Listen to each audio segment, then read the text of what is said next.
बिस्मिल्लाहिर्रहमानिर्रहीम। अस्सलामुअलैकुम। शहर इक़्तिदार से मैं हूं करामत मुग़ल और मेरे साथ हैं अदील राजा साहब। सारी रात हमने वो मंजर देखा जिसकी ख्वाहिश सारे पाकिस्तानी कर रहे थे। हालांकि जंग कभी भी खुशी नहीं लाती, लेकिन ये पहली जंग है जो हमने अपनी होश में देखी कि सारा पाकिस्तान खुश है। क्या ऐसी अचीवमेंट पाक आर्मी ने की है जो इस वक्त तक ना किसी की आंख में आपको नींद नज़र आ रही है, ना भूख नज़र आ रही है। गलियों में फायरिंग, नाच गाना, पाकिस्तान जोश क्यों मना रहे हैं? अच्छा करामत, याद होगा आपको पिछली वीडियो की थी, मैंने उसमें बताया था कि इतलात ये है कि 48 घंटे में हम तकरीबन को अटैक करेंगे। कल एक वीडियो की थी, उसमें मैंने बताया था पीएफ लीडिंग रोल प्ले करेगा।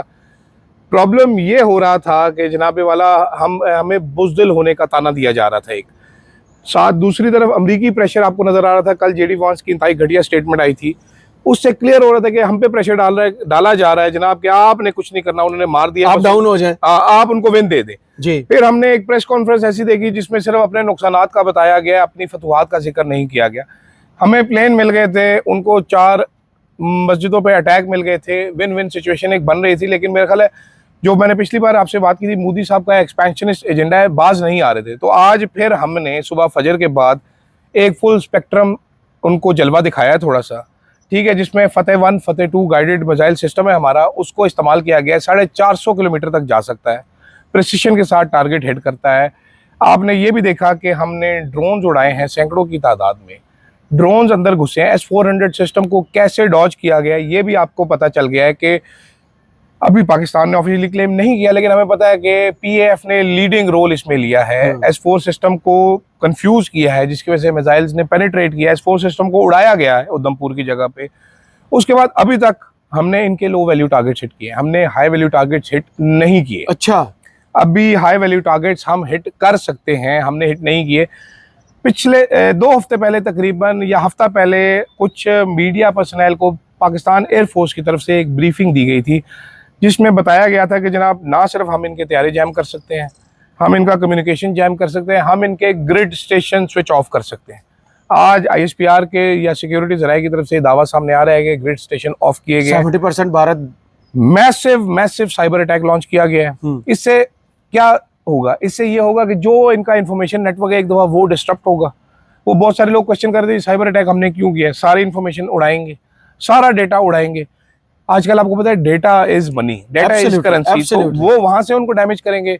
लाइटें हमने उनकी बंद की। इसके अलावा भारत कल से रो रहा है, आपको देखा वो ड्रोन दिखा रहा है कि जी टर्किश ड्रोन है, टर्किश ड्रोन है। अभी टर्किश ड्रोन सामने नहीं आए मेन, सही। अभी मेन टर्किश ड्रोन का जलवा आपने देखना है।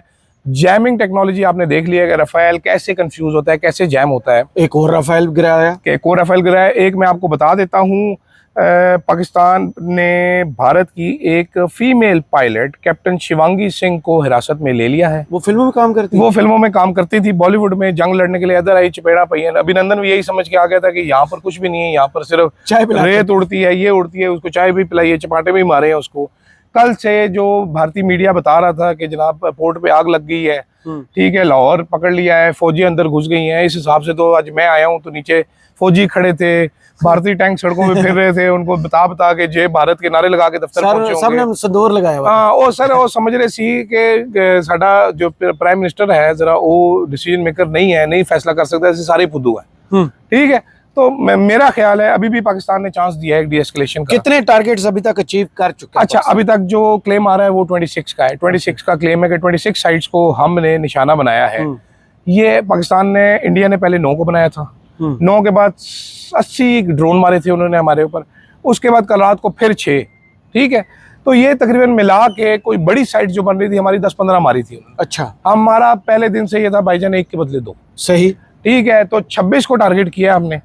और इंटरेस्टिंग चीज ये है कि विजुअल कॉन्फर्मेशन इंडिया से आ रही है, राइट, हम नहीं लेके आ रहे, ठीक है। उड़ी भारत बता रहा है, ब्यास भारत बता रहा है, बाकी जगह जो है भारत अब बता रहा है, श्रीनगर एयरपोर्ट भारत बता रहा है, हम नहीं बता रहे, उनका मीडिया बता रहा है। वो जो लुडिया डाल रहा था गोबर आ रहा, आदमपुर, सूरतगढ़, हर जगह हर जगह उड़ाया, हर जगह उड़ाया। अभी तो ये मोदी को घर में जी, अभी कल मोदी साहब जो गुजरात, अभी मोदी साहब कल विक्रांत को इन्होंने निकाला है, इनका टार्जन है विक्रांत, सही, ठीक है। वो इनका एयरक्राफ्ट कैरियर है कि विक्रांत आएगा कराची एयरपोर्ट के। राफेल के बाद वो भी है। अभी सुने मैं आपको बताता हूँ, विक्रांत भाईजान जिस टाइम मूव करता है ना जी, तो विक्रांत समुद्र में सबसे बड़ी चीज होगी, सही, ठीक है। अन्य भी नजर आएगा क्या है विक्रांत खलोता है। अच्छा तो विक्रांत अपने को मिसाइल नहीं लॉन्च कर सकता ना, ठीक है, सच अ बिग टारगेट।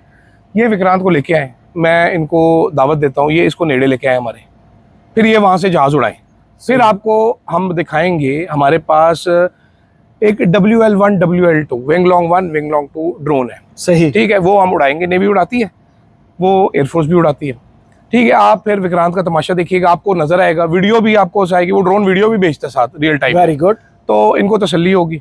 और उस ड्रोन की खास बात यह है कि वो 36 घंटे उड़ता है, सही, बैटरी भी नहीं इतनी जल्दी खत्म होगी, ठीक है। Right. तो 1000 किलोमीटर तो आगे भी जाएगा। इंडियन ड्रोन इन आपने देखा 1000 किलोमीटर वाले, हमें 1030 वाला हमारे पास मौजूद है, ठीक है। तो ये उस पर भी देख लेंगे कि इनको कितना एक जवाब मिलता है। तो प्रॉब्लम ये थी सबसे बड़ी, जो खुश हम सारे क्यों हैं, क्योंकि पाकिस्तानी गवर्नमेंट ने बहुत ज़्यादा कमजोरी दिखाई। नहीं तो आज जो नेशनल कमांड का इजलास बुला लिया गया, अभी पहला दिन है, पाकिस्तान ने पहला रिस्पॉन्ड किया, ये और पहले ही दिन इतना बड़ा इजलास बुला लेना, मिलिट्री टर्म्स में यूज करते हैं वर्ड एस्केलेशन लैडर, जी, ठीक है, कि बढ़ाना है, जंग बढ़ रही है बढ़ी, एक एक कदम इन्होंने एस्केलेट किया। इंडिया ने हमारे पे मिसाइल मारे, हमने उनका तैयारी कराई, उसके बाद हमने ऐलान किया कि हम जीत चुके हैं। क्लियर था कि भाईजान हम एस्केलेशन लैडर क्लाइम नहीं कर रहे हैं, हम आपको सिर्फ मैच भी नहीं कर रहे हैं, हम जवाब दे रहे हैं। आप सही, चांस दिया इंडिया को, हम सिर्फ बॉल को रोक रहे हैं, विड्रॉ कर दे। सही, जैसे आपने 2019 में देखा था, उस टाइम पे बहुत सारे लोग मेरे समेत गुस्सा हुए थे कि यार ये क्यों अभिनंदन को वापस कर रहे हैं, इन्हें आके बम मारे हमारे पे, वापस क्यों कर रहे हैं। तो उस टाइम पे भी मुझे अरशद शरीफ साहब ने समझाया था, सही, उन्होंने कहा था भाईजान एक एस्केलेशन लैडर होती है, हर स्टेप पे एग्जिट एक रखा जाता है, सही, ठीक है, कि किधर म्यूचुअली अश्योर्ड डिस्ट्रक्शन ना हो, हर स्टेप पे एक एग्जिट होता है। ये हम उनको एग्जिट दे रहे हैं कि अपना पायलट वापस लो तो ईजी हो जाए, चलो हो जाए, तुसी पायलट इंजॉय करो, असी 13 इंजॉय मिग 29 इंजॉय करांगे। सही, वो हो गया था। इस बार भी हमने उनको एक एग्जिट दिया कि जनाब हमने राफेल गिरा दिया, हम अपनी आवाम को राफेल दे रहे हैं, तुमने मिसाइल मार दिए खाली मस्जिदों पे, तुम अपनी आवाम को वो दे दो। नहीं माना मुझे, ड्रोन भेज दिए। ड्रोन के बाद हमने फिर एग्जिट दिया कि हमने ड्रोन गिरा दिया, आपके ईजी हो जाए भाईजान। अब 70 ड्रोन गिरा दिया, हम नाकाबिले तहसीर है। हालांकि हम यहाँ पर कुड़ रहे थे कि भाईजान जवाब क्यों नहीं दे रहे, डीएस्केलेट करने की कोशिश की, नहीं मान रखा। फिर नूर खान एयरबेस पे आ गया, फिर शोरकोट पहुंच गया। ये जंग क्या कन्वेंशनल वार में कन्वर्ट हो सकती है सर? ये कन्वेंशनल वॉरफेयर में बिल्कुल कन्वर्ट हो सकती है। अब जो न्यूक्लियर कमांड का आपने सवाल किया था जी, अब हम फिर एक बार, अभी आपको थोड़ी देर में खबरें भी चलना शुरू हो जाएंगी, जब भी आपका वीलॉग अपडेट होगा तो पाकिस्तानी तैयारे तमाम बेस पे उतर गए हैं जी, पाकिस्तान ने जवाब दे दिया है, पाकिस्तान ने दिफा का, वो नॉर्मल बातें की जाएंगी। एक चांस दिया जाएगा इंडिया को कि भाईजान डीएस्केलेट कर ले, इजी हो जाए, हमने जवाब दिया तुझे रात का।